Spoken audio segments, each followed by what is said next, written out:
Era um evento institucional no Palácio do Planalto. O presidente Lula estava no púlpito, em posse do microfone. Ao seu lado, 18 cadeiras ocupadas majoritariamente por homens. Estavam ali nomes do alto escalão do governo, como o vice-presidente Geraldo Alckmin e o ministro da Fazenda, Fernando Haddad. Havia também os presidentes do Senado, Davi Alcolumbre, e da Câmara, Hugo Motta. Em dado momento, foi a eles que Lula dirigiu a palavra. É muito importante trazer aqui o presidente da Câmara e o presidente do Senado. Porque é uma coisa, companheiros, que eu quero mudar, estabelecer a relação com vocês. Com dificuldades na relação com o Congresso, Lula escolheu mudar o comando da Secretaria de Relações Institucionais, cargo responsável justamente por fazer a articulação política com o Legislativo.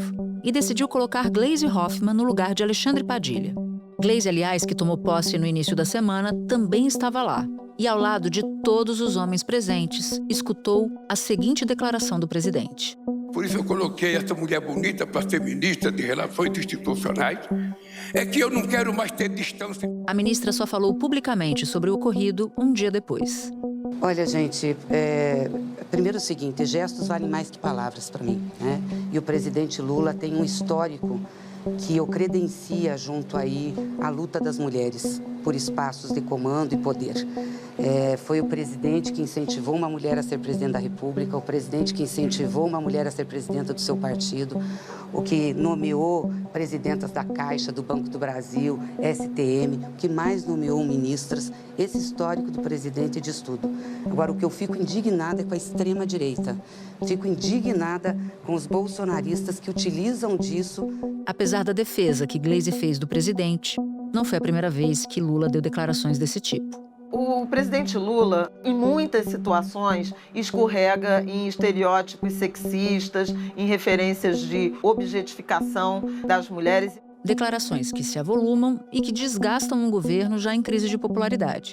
Até alguém me perguntava, isso pode ter algum tipo de repercussão na imagem, na popularidade do presidente? Obviamente é difícil antever impacto em popularidade. Lula não vive o melhor momento, pelo contrário, vive o pior momento em popularidade de seus 3 mandatos.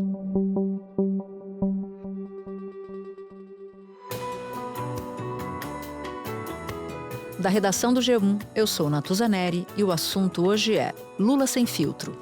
Quais são as consequências das falas improvisadas do presidente, que vão de brincadeiras de mau gosto a frases machistas? E quais são as possibilidades de mudança num cenário em que Lula parece encastelado? Minha convidada é Maria Cristina Fernandes, colunista do jornal Valor Econômico e comentarista da rádio CBN e da Globo News. Sexta-feira, 14 de março.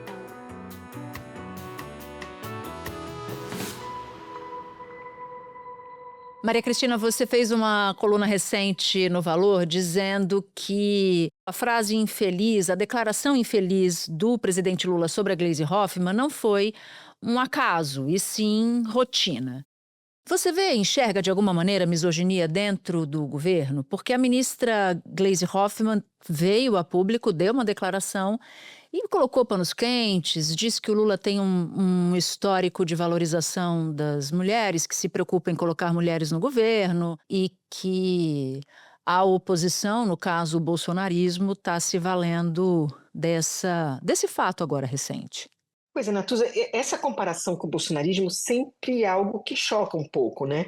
Porque o eleitor do presidente Lula o escolheu justamente porque qualquer comparação com o ex-presidente era indevida, né? O próprio presidente na campanha ele valeu-se dessa premissa, vale-se dela até hoje, né? Um é democrata e o outro não, para começo de conversa. Então, não há comparação possível. Esta é a premissa da Frente Ampla que o elegeu. Agora, não há dúvida que o governo Lula avançou no tema, né?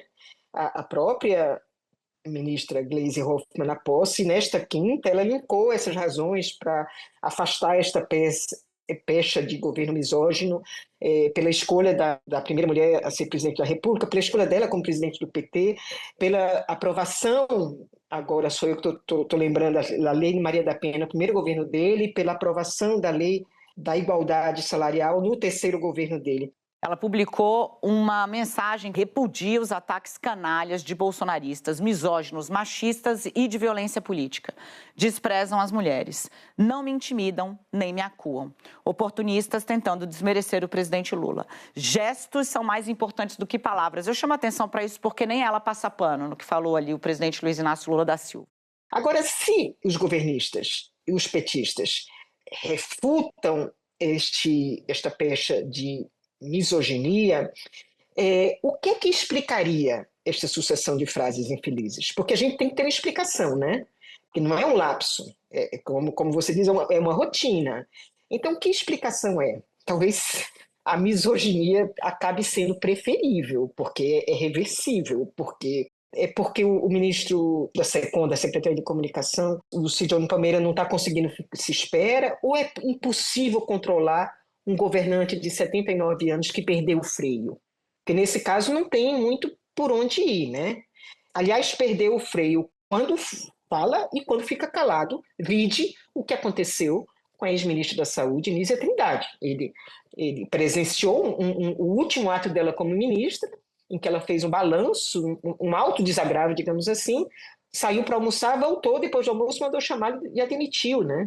E calado estava, calado ficou publicamente. O presidente Lula demitiu a ministra da Saúde, Nízia Trindade, e vai substituí-la pelo atual ministro das Relações Institucionais, Alexandre Padilha. Ainda que o sentimento predominante em mim seja a satisfação por ter feito parte da equipe do presidente Lula e ter servido ao meu país, não posso esquecer que durante os 25 meses em que fui ministra, uma campanha sistemática e misógina ocorreu de desvalorização do meu trabalho, da minha capacidade e da minha idoneidade. Esta hipótese de que o Lula perdeu o freio é uma hipótese que dá vazão ao que disse o ex-presidente José Sarney numa entrevista recente ao jornal Globo, que é melhor sair bem do que já velho. Eu fico me perguntando sobre a perda de freio, porque eu era setorista em Brasília. Setorista é o jornalista que fica encarregado da cobertura de um determinado poder ou de uma determinada figura. E eu era encarregada da cobertura do então presidente da República. E eu tenho a impressão, Maria Cristina, que Lula sempre foi assim. No conjunto de frases, de declarações infelizes, polêmicas, pode nomear com o adjetivo que for. Eu não sei se ele perdeu o freio, eu não sei se ele normalmente não tinha, sabe? Não tinha antes e continua não tendo agora, ou eventualmente você pode considerar que agora está pior. Bem, Natuza, ele pode até ter essa frequência de declarações absurdas em outros governos dele. Eu não me lembro, eu também, como você, cobri todos os governos anteriores do Lula, eu não me lembro de algo assim. No ano passado, ele fez falas misóginas em 2 dias seguidos, né? O fogão é um baita de um patrimônio. A geladeira, então, nem se fala. E uma máquina de lavar roupa é uma coisa muito importante para as mulheres. Mas quando eu entrego a chave para uma pessoa, aquela menina que tem um monte de filho, ela tem 5 filhos. Eu falei, companheira, quando é que vai fechar a porteira, companheira? Não pode mais ter filho. Eu não me lembro de uma sucessão de falas misóginas com esta frequência em outros governos. Agora, ele sempre... essa fala espontânea, né? Lula é espontâneo, Lula detesta seguir script, detesta seguir teleprompter, ele tem o domínio da linguagem, ele sempre falou bem com o povo. Só que agora, desde que Bolsonaro ascendeu ao poder, o populismo de direita conseguiu um porta-voz que também fala bem com o povo, né? E o Brasil mudou. As mulheres se tornaram maioria do eleitorado, as mulheres são chefes de família no Brasil, então os valores mudaram de quando Lula se elegeu. É verdade que o eleitorado feminino anda preocupado com outros temas, com renda, com inflação, com o mercado de trabalho, mas certamente uma declaração nesse teor não ajuda a popularidade do presidente da República e era muito bom que Lula adequasse o seu discurso nesses termos, em termos mais modernos, atuais e alinhados com as demandas das mulheres, das profissionais brasileiras. Dessa maneira, sabendo que o Brasil mudou, será que não percebeu? Deve ter percebido que ganhou a presidência da República, né? Sem ter se dado conta do Brasil, é difícil que ele tivesse ganho, né? Então, o Brasil mudou e ele continua, né? Eu acho que esse é o ponto. Talvez a gente não chegue aqui num acordo sobre se Lula mudou ou não, mas mesmo que ele não tenha, vamos supor que ele não tenha mudado, né? Que seja o mesmo Lula em cena. O Brasil não é o mesmo, né? As mulheres hoje demarcaram uma linha muito, muito clara, assim, muito nítida do que pode e o que não pode. E Lula, inclusive, é casado com uma feminista. Pois é, e ainda dizem que é a primeira-dama que manda no marido, né, Natuza? A gente ainda tem que ouvir isso. Exatamente. Se ela mandasse, ele não estava mandando essa, né? Ele não estava assim, né? Então, vamos combinar que não é por aí. Agora, a Gleisi defendeu o Lula, né? Repudiou também o uso que a direita faz do episódio, disse, insisto, a gente já tinha mencionado isso, que o Lula tem ali uma série de ações práticas e prometeu responder para a oposição à altura, palavras dela. Mas isso é meio que regra do jogo, né? A oposição vai se valer sempre dos deslizes e das fraquezas do governo de turno. Com certeza, não tem a menor dúvida. O PT também sempre se valeu dos deslizes dos governos aos quais se opôs. Então, isso é do jogo. Gleisi conhece muitíssimo bem. Aliás, ela foi escolhida por isso, né, para ser ministra das Relações Institucionais, não por ser bonita.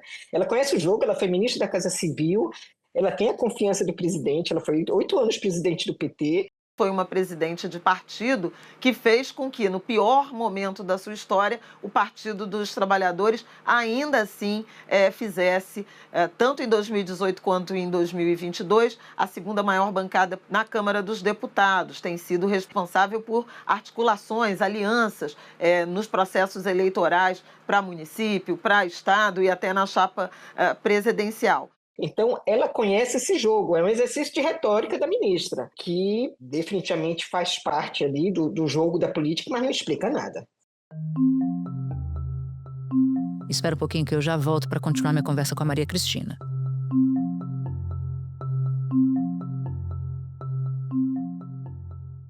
Agora, tem um outro ponto que eu queria tratar com você, que é o entorno de Lula.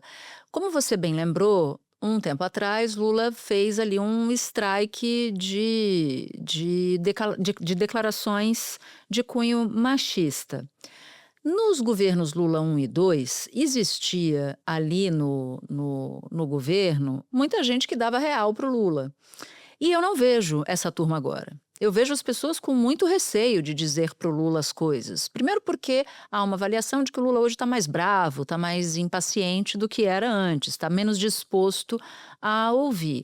O quanto que isso pesa, Maria Cristina? Eu acho que pesa muito. Eu costumo dizer que a marca que a prisão deixou no presidente não saiu, né?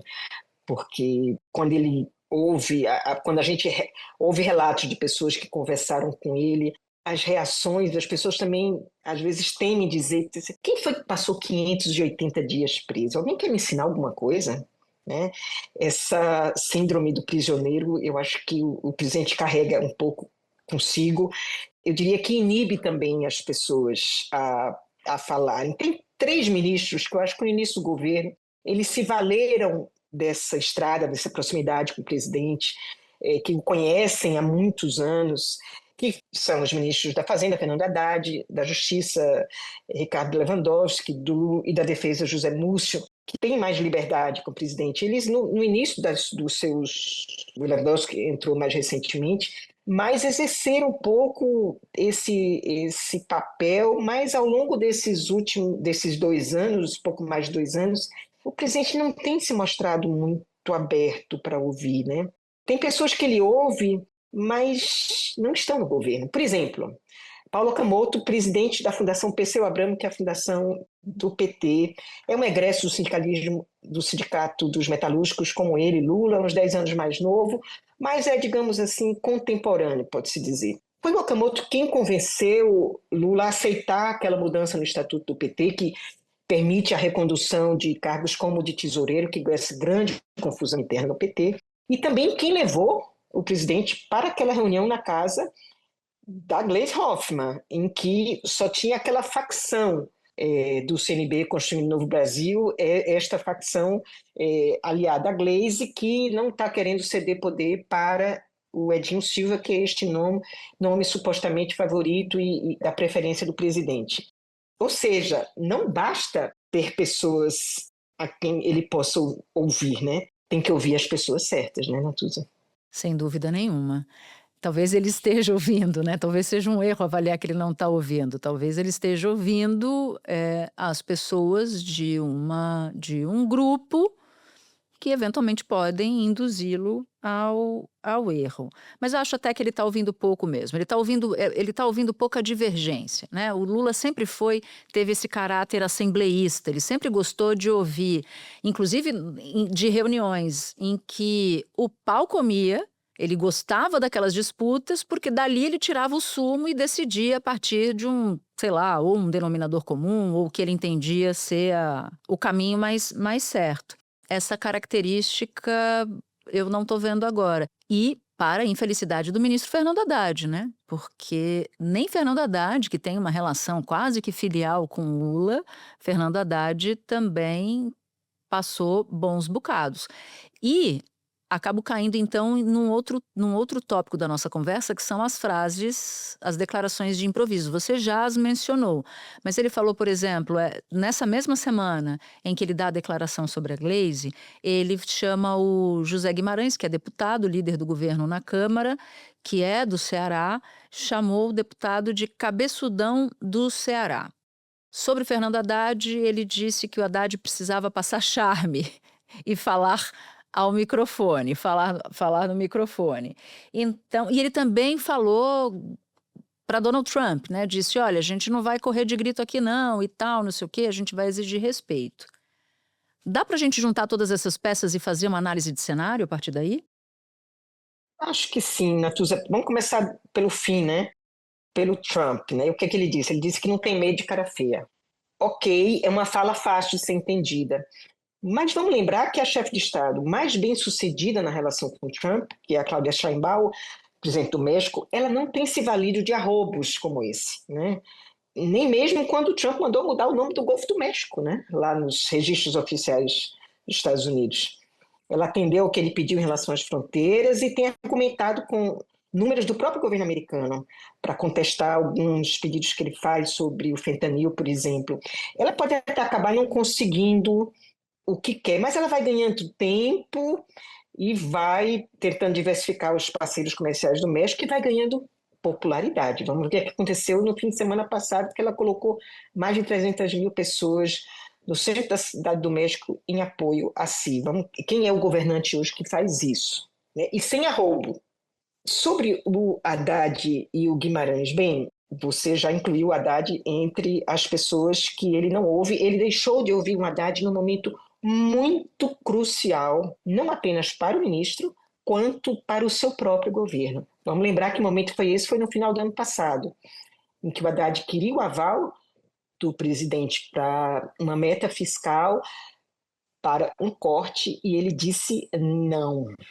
E incluiu ali a taxação de inativo, contra a qual o Haddad não se insurge, mas achava que não era o momento. No mercado financeiro, as reações ao pacote fiscal fizeram a cotação do dólar atingir a máxima histórica. E o problema da comunicação, o governo está colhendo agora, porque faz um anúncio da isenção, que é uma promessa de campanha e que ajuda os que ganham menos, só que aí você tem um estouro no dólar que vai para 6, que tem um impacto evidente na inflação, que pega justamente as pessoas mais pobres. Tem muita gente no governo que concorda que foi um erro, tá? Muita gente, mas tem essa divisão. Aquilo ali causou um grande desgaste na relação do Lula, do governo com o mercado, aquilo ali impulsionou um mal-estar, um azedume, e começou, a partir dali, um enfraquecimento do ministro, que ainda não se recuperou. Passados esses 3 meses desde aquele momento, né, no final do ano passado, o ministro ainda não recuperou espaço, ainda continua, digamos, talvez tenha estancado a sangria em praça pública e o Lula já esteja começando a recuperá-lo, mas vai demorar muito a que ele recupere o prestígio que ele tinha, não apenas no governo, mas junto aos agentes econômicos. Sobre o deputado José Guimarães, que é o líder do governo na Câmara, o que dá a entender, Natuza, quando o Lula faz esse tipo de coisa, é que ele talvez tenha sido convencido de que governar é como num reality show, né, para fazer o eleitor achar que está dentro do governo, ouvindo as confidências do presidente sobre os seus assessores. Talvez isso faça sucesso, né? Não sei se é isso, mas assim, ele fala de uma maneira das pessoas, cabeçudão é pejorativo, né? O problema do Haddad não é falta de charme, é não ter sido bancado quando ele precisou pelo Lula. E sobre o Guimarães, talvez o presidente, não sei se é para não falar dos problemas que envolvem a sua condição de líder do governo na Câmara, que são muitos. O PT é um partido minoritário na Câmara e no Senado, e tem os 3 líderes do governo, na Câmara, no Congresso e no Senado. Como é que se explica isso? Como é que se explica um partido que tem pouco mais de 15% da Câmara, tem pouco mais de 10% no Senado? Como é que explica? Que abertura é essa que se dá para frente de governo? Você vai dizer, não, mas eles têm 11 ministérios, os aliados. Ok, mas nenhum deles no Palácio, que é o centro nevrálgico, né? E não apenas isso, o Guimarães foi um parlamentar muito próximo do esquema, na montagem do esquema de emendas parlamentares que foi feito pelo ex-presidente da Câmara, Arthur Lira. E esse esquema está aí sob escrutínio do Supremo Tribunal Federal. Então, não sei se ao falar isso, ao valorizar o Guimarães dessa maneira, não sei se o presidente já está aí tentando virar a página, mudar de assunto. Agora, você acha que isso pode se traduzir em problemas de popularidade? As últimas pesquisas já vinham trazendo uma perda de popularidade entre mulheres, não só entre mulheres, mas no eleitorado que foi decisivo para a vitória dele. Esse tipo de ruído, usando o exemplo da Gleisi, pode atrapalhar alguma pretensão de recuperação de terreno no eleitorado feminino, por exemplo, ou nessa fatia da população? Bem, Natuza, a gente estava falando no início como o Brasil mudou, entre as mudanças as mulheres se tornaram maioria no eleitorado. O que não mudou é a preferência das mulheres pelo presidente. Ele teve o voto majoritário das mulheres ao se eleger. O que as pesquisas estão mostrando é que ele não perde popularidade no eleitorado de uma maneira geral, mas de uma maneira mais acentuada entre as mulheres. Então, além da máquina de lavar roupa e da porteira, né, que ele usou, disse que uma mãe de 5 filhos estava a fechar a porteira, né? Além disso tudo, as mulheres se ocupam com a caristia, né, com a novela do Pix, né? Exigem respeito, talvez não sejam mais sonhadoras, né, como dizia o Chico Buarque, porque elas estão puxando a queda de popularidade do presidente. Em 2 meses, você pega o Datafolha, em 2 meses, no cômputo geral, o ótimo e bom do Lula caiu 11 pontos e entre as mulheres caiu 14. Isso diz algo, né? E aí a gente entra no mágico de Oz, né? Porque você diz, como é que se reverte isso? Foi contratado um novo ministro da comunicação social, que foi o marqueteiro de Lula na eleição, respondeu parcialmente pela vitória, né? Porque não é obra de um marqueteiro só, é um conjunto de coisas, a própria aptidão do presidente e também a situação em que o Brasil estava com o Bolsonaro, é um conjunto de coisas. Mas ainda assim, eu acho que o episódio de Gleisi talvez sacramente ou talvez sintetize o que já parecia escrito ali nas estrelas, de que ele não vai dar conta desse recado se o presidente da República não ajudá-lo, né, nessa missão difícil que é devolver o crescimento de popularidade para ele. Natuza, eu vou te compartilhar aqui o que é que eu tenho ouvido sobre o novo ministro da SECOM. Todos reconhecem nele um excelente marqueteiro. Ele foi uma parte muito importante da eleição do Lula. Agora, os aliados no início diziam que as gafes do Lula estavam acontecendo apesar de Sidônio. Havia uma grande expectativa em relação ao seu trabalho, justamente pelo reconhecimento do seu papel na campanha. Agora, as pessoas se perguntam se não é por causa dele. Porque tem uma leitura que me parece, né, como a gente não conhece a estratégia, a gente tem que tentar adivinhar. Tem uma leitura possível, que talvez esteja fazendo das pesquisas, que é o seguinte: se a gente pega a Datafolha de março de 2023 para cá, nesses últimos 2 anos, você tinha um ótimo bom lá em cima, a boca de jacaré, a parte de cima, ótimo bom, a parte de baixo do ruim e péssimo está embaixo, e no meio uma língua do regular. A língua ficou no mesmo canto e a boca de jacaré inverteu e abriu mais. O ruim e péssimo foi lá para cima, o ótimo e bom foi para baixo. E o que é que isso sugere? Que a opinião pública esteja pautada pelo radicalismo. Tem uma entrevista do João Santana nesta quinta-feira no Jornal Globo falando um pouco isso, que Lula tem que ir para a esquerda mesmo, tem que radicalizar. Bem, quem fez aquela campanha que ele fez para Dilma Rousseff realmente deve pensar que isso é o certo. Agora, quando se está sentado na cadeira, será que não tem um limite para essa radicalização? Com a extrema-direita aloprada no poder, estou falando do Donald Trump, né? Tem um aloprado da extrema-direita no poder. Não seria o momento da esquerda mostrar juízo? Às vezes me dá a impressão que o governo quer surfar na onda do algoritmo. Importante que falem mal, mas falem de mim. No caso do presidente, assim, primeiro que o governo não tem o domínio das redes que a oposição tem, nem controle sobre o que a oposição faz dessas falas do Lula. Então, no caso de um presidente da República, não é uma estratégia perigosa, mas, enfim, são questões que eu levanto, perguntas que eu faço, porque eu não sou do ramo, né? Eu gostaria de ser convencida do inverso. Mas, realmente, o que eu consigo avistar de estratégia me parece bastante arriscado. Maria Cristina, como é bom ouvir você. Eu não me canso de ouvir você, Maria Cristina. Muito obrigada. Eu sei que você acabou de sair da CBN, já vai escrever coluna, apurar, conversar com Deus e todo mundo em Brasília. Portanto, minha amiga, agradeço demais por você ter topado conversar com a gente. Eu que agradeço, Natuza. É sempre um prazer. Muito bom conversar contigo. Este foi o Assunto, podcast diário disponível no G1, no Globoplay, no YouTube ou na sua plataforma de áudio preferida. Comigo na equipe do Assunto estão Mônica Mariotti, Amanda Polato, Sara Rezende, Luiz Felipe Silva, Thiago Kazuroski e Gabriel de Campos. Eu sou Natuza Neri e fico por aqui. Até o próximo assunto.